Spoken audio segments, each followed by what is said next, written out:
Assalamualaikum warahmatullahi wabarakatuh. Perkenalkan, nama saya Carantia Raharditya.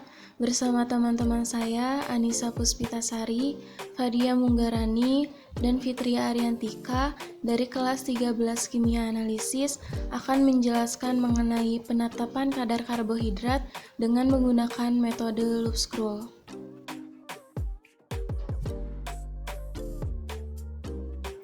Tujuan dari penetapan kadar karbohidrat yaitu dapat mengetahui kadar karbohidrat dalam sampel dengan metode loop scroll.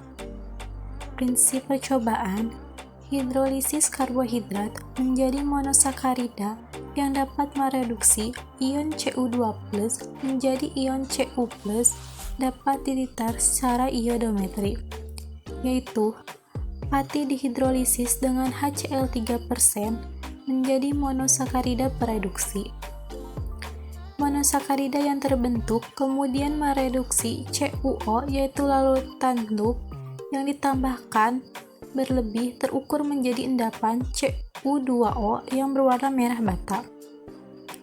Kelebihan CuO yang mengoksidasi Ki membebaskan I2 yang kemudian dititar dengan tio dan ditambahkan indikator amilum hingga titik akhir menghasilkan endapan putih susu. Untuk mengetahui jumlah CuO yang bereaksi, maka dilakukan blanko.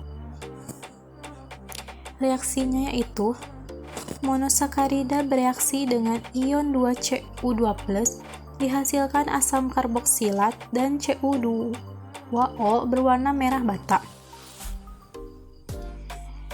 Kemudian, ion 2Cu2+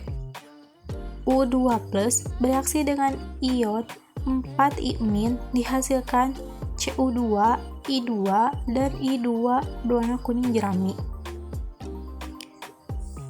Selanjutnya, ion 2S2O32- bereaksi dengan I2 dihasilkan ion S4O6-2- dan ion 2-I- berwarna putih atau biru hilang.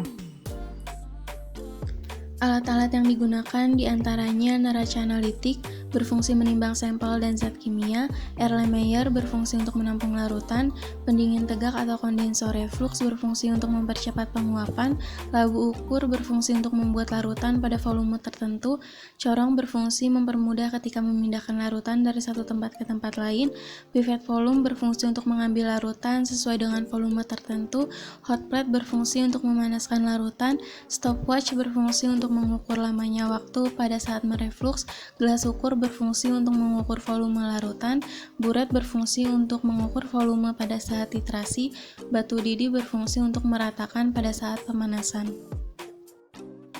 Kemudian bahan-bahan yang digunakan diantaranya asam klorida berfungsi untuk memberi suasana asam pada sampel, natrium hidroksida berfungsi untuk menetralkan sampel, kalium iodida berfungsi sebagai penambah reaksi, natrium tiosulfat berfungsi sebagai larutan baku sekunder, asam sulfat berfungsi sebagai penambah reaksi, amilum berfungsi sebagai indikator pada saat titrasi, loop scroll berfungsi sebagai reaksi pada penetapan kadar karbohidrat, kertas lakmus berfungsi untuk mengetahui pH larutan, kalium dikromat berfungsi sebagai larutan baku primer.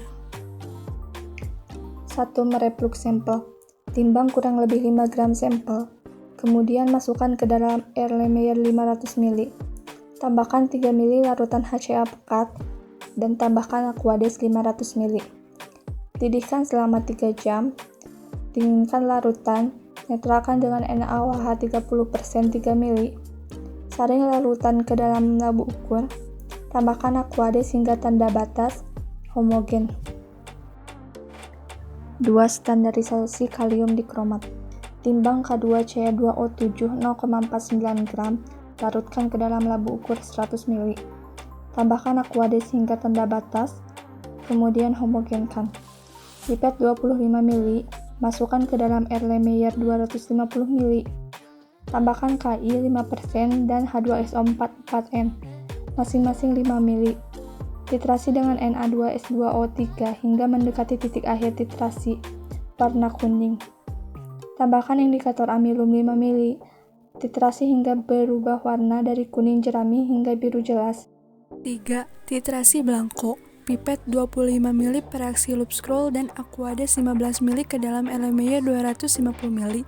Didihkan selama 10 menit, dihitung dari mulai mendidih. Dinginkan dalam bak berisi es, tambahkan H2SO4 25% 25 ml, KI 20% 15 ml, kemudian titrasi. Setelah penambahan 5 ml titran, tambahkan indikator amilum 5 ml. Titrasi hingga endapan hilang, lakukan titrasi duplo. 4. Titrasi sampel ke dalam Erlenmeyer 250 ml, pipet 10 ml sampel, 10 ml Aquades, dan 25 ml per reaksi loop scroll. Didihkan larutan selama 10 menit, dihitung dari mulai mendidih. Kemudian dinginkan dalam bak berisi es, tambahkan H2SO4 25% 25 ml, KI 20% 15 ml, kemudian titrasi. Setelah penambahan 5 ml titran, tambahkan indikator amilum 5 ml. Titrasi hingga endapan hilang, lakukan titrasi duplo. Sekian penjelasan dari kami mengenai penetapan kadar karbohidrat dengan menggunakan metode loop scroll. Mohon maaf bila banyak kekurangan. Terima kasih. Wassalamualaikum warahmatullahi wabarakatuh.